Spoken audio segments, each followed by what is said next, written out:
खुशी से ले रहे हैं और हमको यहाँ पर अपनी भाषा बोलने की आजादी है।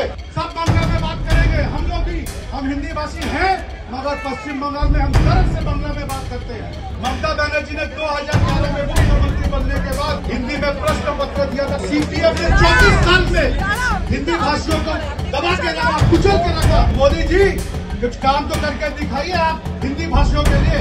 बांग्ला के बाद में देखिए, जो ममता बनर्जी पे उंगली उठा रहा है वो सबसे बड़ा चोर खुद हमारे सेनापति अभिषेक बंदोपाध्याय ने लड़ाई छेड़ी है। उनके साथ में हम लोग कंधे से कंधा मिलाकर चलेंगे, बांग्ला में बात करेंगे। हम लोग भी, हम हिंदी भाषी हैं, मगर पश्चिम बंगाल में हम गर्व से बांग्ला में बात करते हैं। क्योंकि केमन आछो कोई बोलता है तो भालो आछे जवाब देंगे, हम हिंदी में जवाब नहीं देंगे।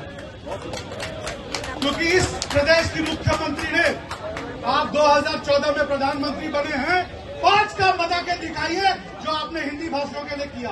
5 काम, 5 छोड़िए, 3 छोड़िए, 1 काम बताइए जो आपने हिंदी भाषियों के लिए किया है।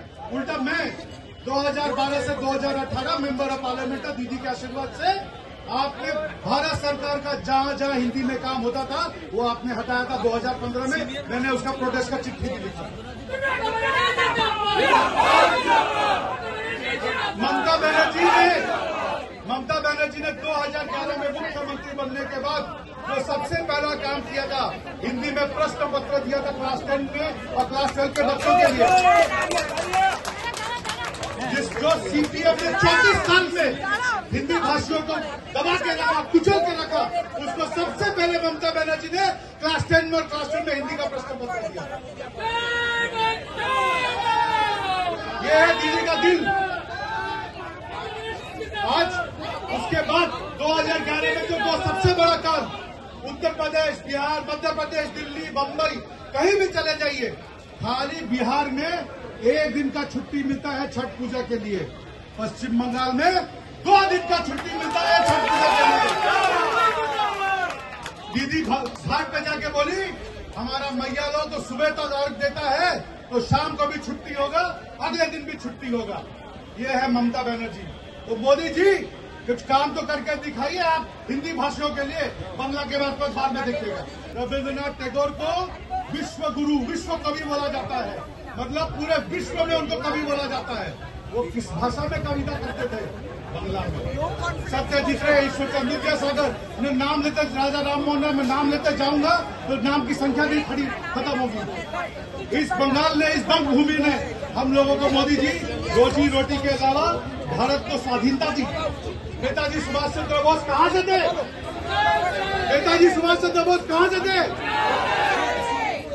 महात्मा गांधी से लेकर सबने बंग भूमि को, आके बंग भूमि को प्रदान किया है।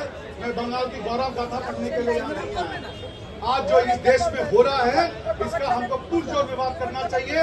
राजस्थान हो, हरियाणा हो, बिहार हो, झारखंड हो, उत्तर प्रदेश है, जो भी हमारे दोस्त या रिश्तेदार हैं उनको समझाइए कि ममता बनर्जी ने के राज में हम लोग यहाँ खुशी से रह रहे हैं और हमको यहाँ पर अपनी भाषा बोलने की आजादी है। इसका मैं सबूत देता हूँ, इसका मैं सबूत दे रहा हूँ। सीपीएम के जमाने में आजादी से लेकर आज तक सिर्फ 900 हिंदी मीडियम स्कूल बना था। दीदी आने के बाद 1800, पिछले 14 साल में 1800 हिंदी मीडियम स्कूल बना। आज 2700 हिंदी मीडियम स्कूल है जहाँ 5 लाख से ज्यादा बच्चे पढ़ रहे हैं। दीदी के आने के बाद पहली बार बंगाल के इतिहास में 7 हिंदी मीडियम कॉलेज खोले गए और करीब 90 कॉलेज में हिंदी भाषा में पढ़ाई होती।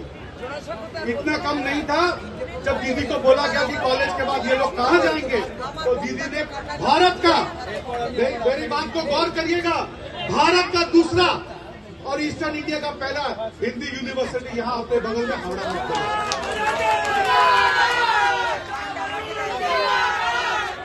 पहले हमारे बिहारी मारवाड़ी समाज के बेटियों की शादी करने में दिक्कत होती थी। पढ़ने के लिए उनको बिहार, झारखंड, राजस्थान, हरियाणा भेजना पड़ता था। अब वहां से स्टूडेंट आ रहे हैं यहाँ पढ़ने के लिए। अब शादी ब्याह में कहीं कोई दिक्कत नहीं।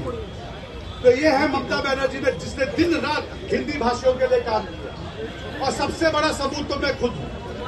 आज हिंदी सेल मैंने नहीं देखा है बिहार, झारखंड में इतनी बड़ी तादाद में बंगाली रहते हैं कि बीजेपी मुख्यमंत्री का दिल इतना बड़ा हो कि वहां एक बंगला सेल बना दे। मैंने आज तक नहीं देखा। राजस्थान में, जोधपुर में, जयपुर में बहुत भारी तादाद में हमारे बंगाल के स्वर्णकार जाके काम करते हैं। क्या राजस्थान में कोई बंगाली सेल है? मगर ममता बनर्जी ने हम लोगों का धड़कता हुआ दिल समझा और पश्चिम बंगाल में तृणमूल में एक हिंदी सेल बनाया, एक हिंदी एकेडमी बनाया और एक हिंदी भाषियों को वहां बैठा के उसका जिम्मेदारी दिया कि देखो हिंदी भाषियों की कोई शिकायत नहीं होगी।